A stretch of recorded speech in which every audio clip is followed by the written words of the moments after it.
A warm welcome and thank you for joining us on Housing TV News at the top of the hour, coming to you from our studio in the nation's capital, Abuja. I am Maimuna Bagudu. Our top stories. President Tinubu approves deployment of 11 permanent secretaries. Nigerians 2025 budget passes second reading at the Senate. House of Representatives to present 704.91 million naira to President Tinubu. FCTA demolishes unauthorized parks in Abuja. On the foreign scene, Putin ready to talk Ukraine deal with Donald Trump. We'll begin with national matters. President Bola Ahmed Tinubu has approved the redeployment of federal permanent secretaries. The Director, Information and Public Relations Officer of the Head of Civil Service of the Federation, Eno Olutu, stated this in a statement. The schedule indicating the present and approved postings showed that Gabriel Aduda was posted as the Permanent Secretary, Ministry of Women Affairs to Ministry of Defense. Olumuyiwa Enitan Abel was moved from Humanitarian Affairs and Poverty Reduction to Ministry of Education. Temitope Peter Fashidemu, Ministry of Agriculture and Food Security, was moved to State House, and Shuaib Mohammed Lamido Belguri from Ministry of Regional Development was moved to Ministry of Housing and Urban Development. Others are Marcus Olani Ogumbiyi, redeployed from Ministry of Housing and Urban Development to Ministry of Agriculture and Food Security. Adebiyi Olusisen Olufunsho, State House to Ministry of Works. Ibrahim Abubakar Kana, Ministry of Defense to Ministry of Aviation and Aerospace Development, and Yakubu Adam Kofarmata, Ministry of Works to Ministry of Humanitarian Affairs and Poverty Reduction. The statement added that the head of the Civil Service of the Federation, DD Esther Wilson Jack, has also directed that all handing and taking over processes are to be completed on or before 31st December 2024. In the spirit of the Yuletide season, the First Lady of the Federal Republic of Nigeria, Oluremi Tinubu, was in Kaduna on Thursday as she distributes food items and other basic necessities to the Christians Northern Nigerian Political Forum ahead of the Christmas and New Year celebrations. This, she said, complements the efforts of Mr. President Bola Tinubu in the renewed hope agenda for Nigerians. We came in here with gifts because it's the Yuletide season, where we know and taught about the sacrificial love of Christ. I told my staff, I said, when you give to people and it doesn't hurt you, you have not given. You will see, I'm glad that I'm the first woman in Nigeria donating billion. The men are the one always donating billion. And today, for the Christian Northern Group, because before I came, somebody donated a vehicle to us. And it's petrol and CNG powered. And guess what? We are going to give the association 4 buses. I'm sure.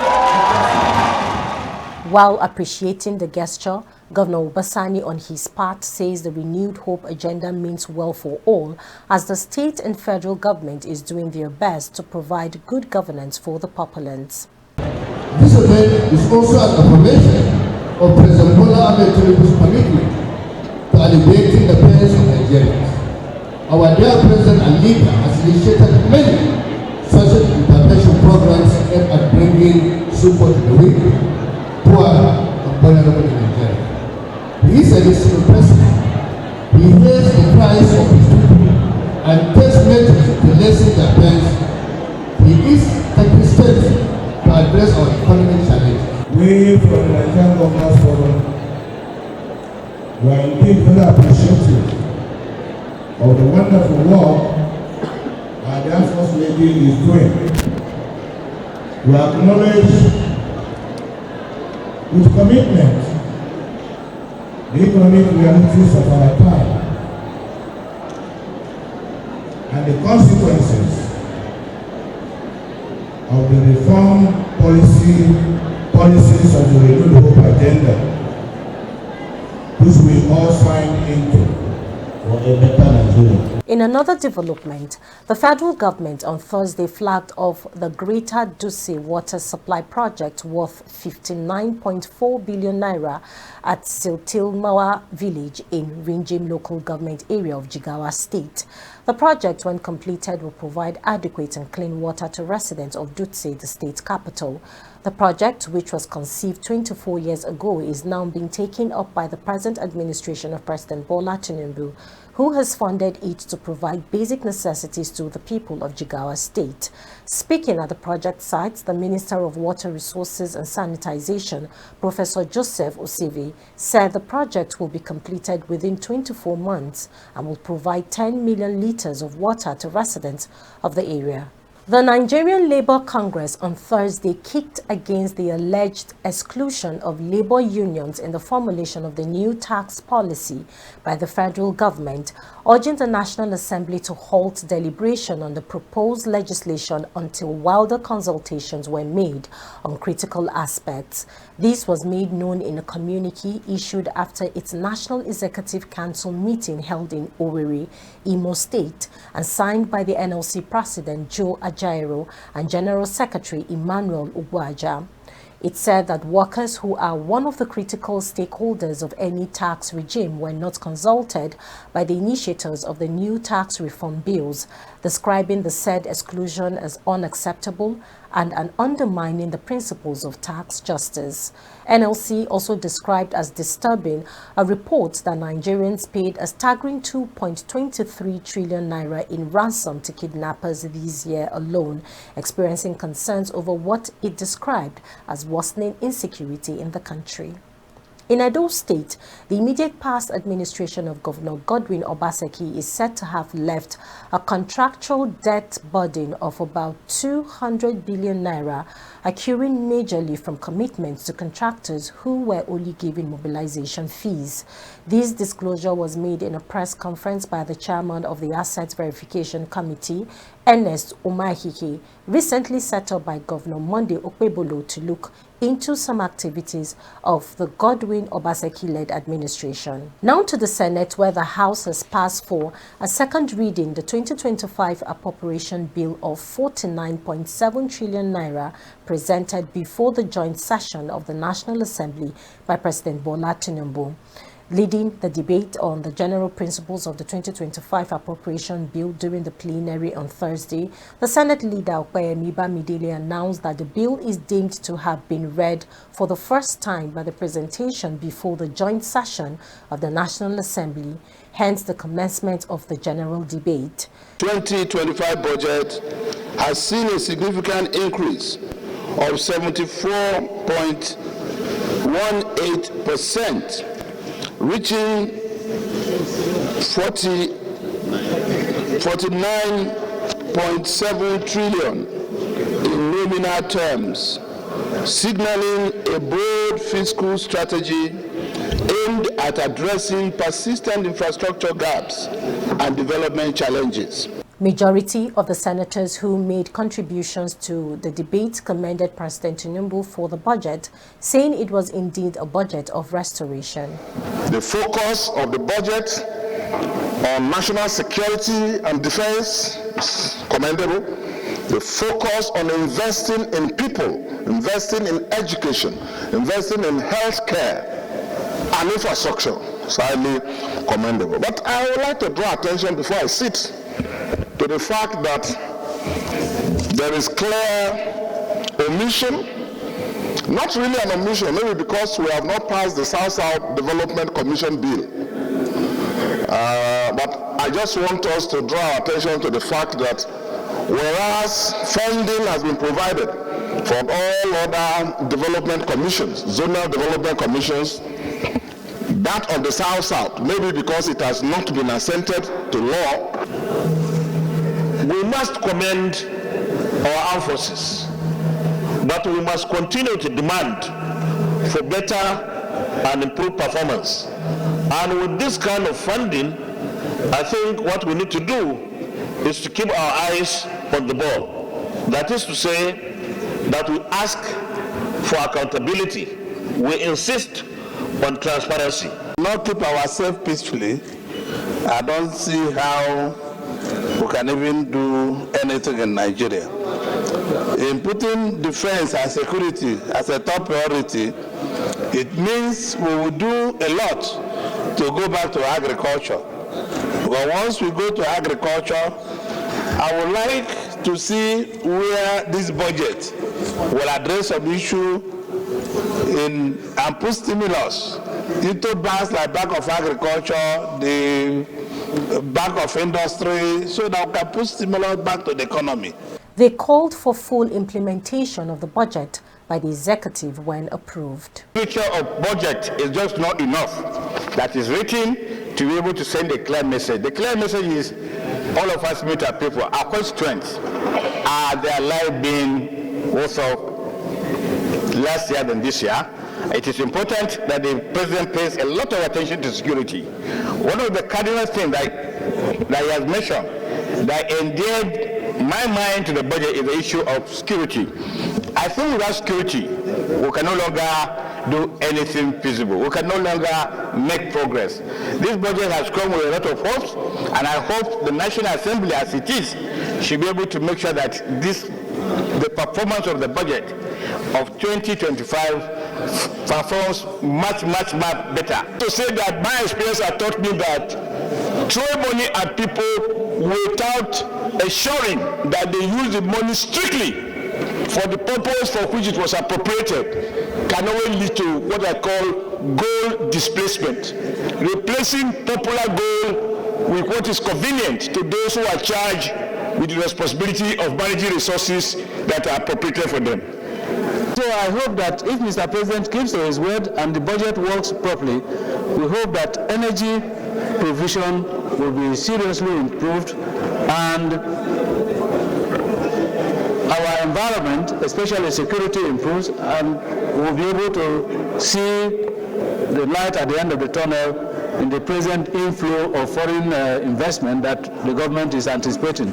So to where I have concern.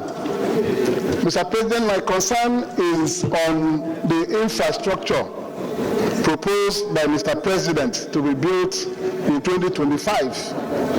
During the budget speech, Mr. President highlighted that Sokoto-Badagry Highway will be built and the Lagos-Calabar Coastal Highway will be built.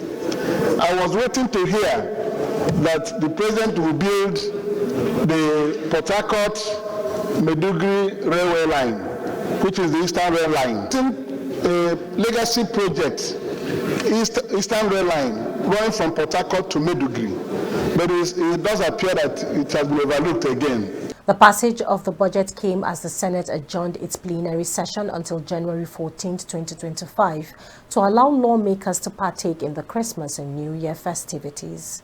In another development, the House of Representatives will, on December 31, 2024, present the sum of 704,910,000 naira to President Bola Tinubu for the use of vulnerable Nigerians owing to the economic hardship occasioned by the removal of the petrol subsidy.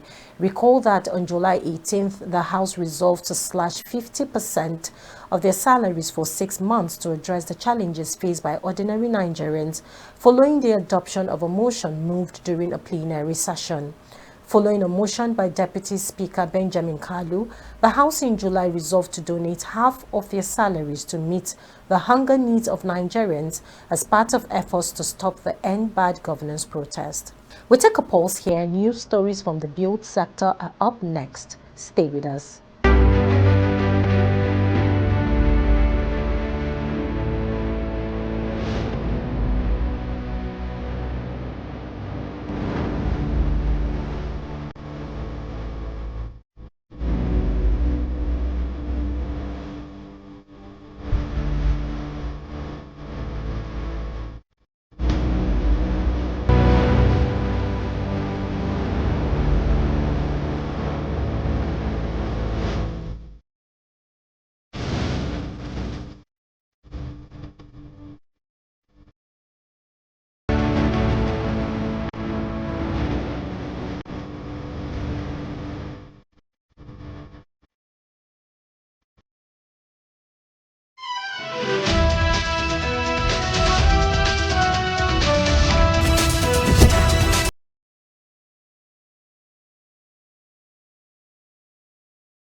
Glad to have you join us on Housing TV News at the top of the hour. Now to the build sector.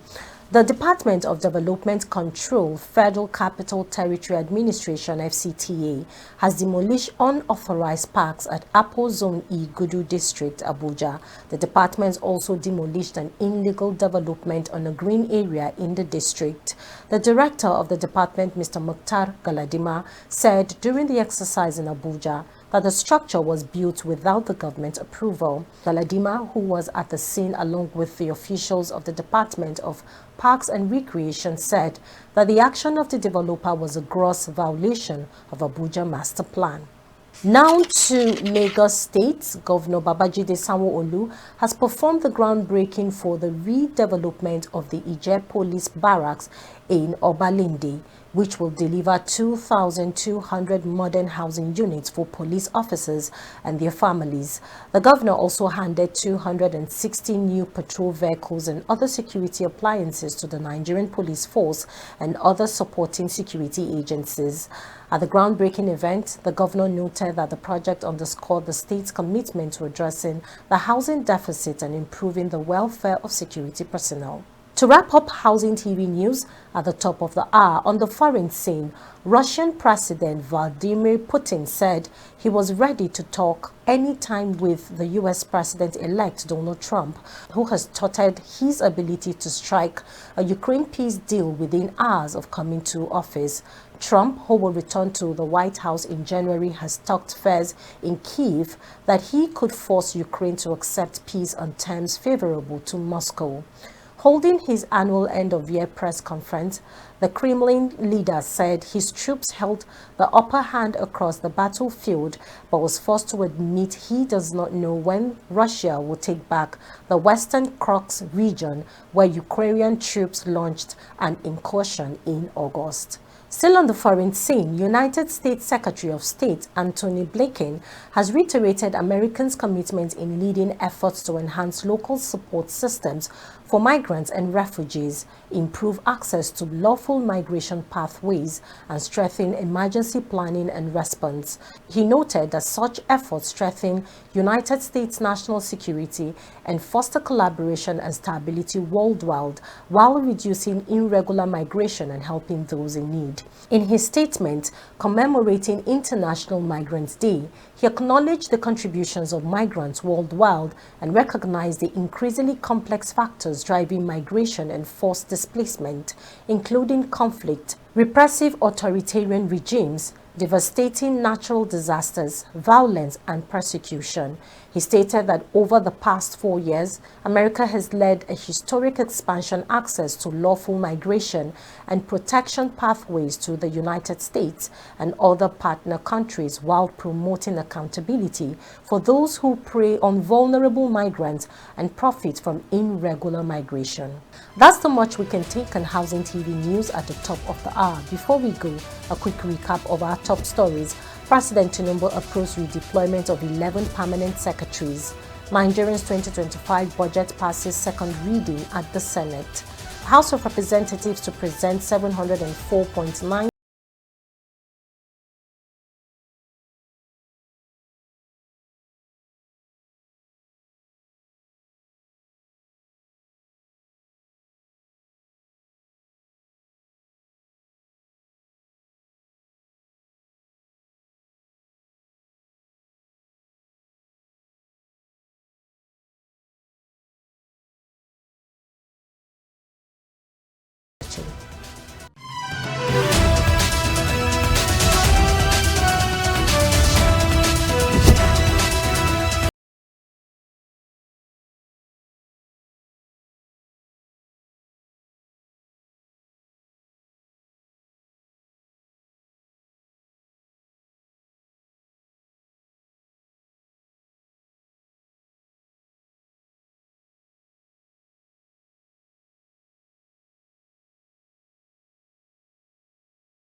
Housing TV Africa on YouTube and click on the subscribe button. Subscribe to Housing TV Africa to stay updated on latest happenings in Nigeria's housing sector.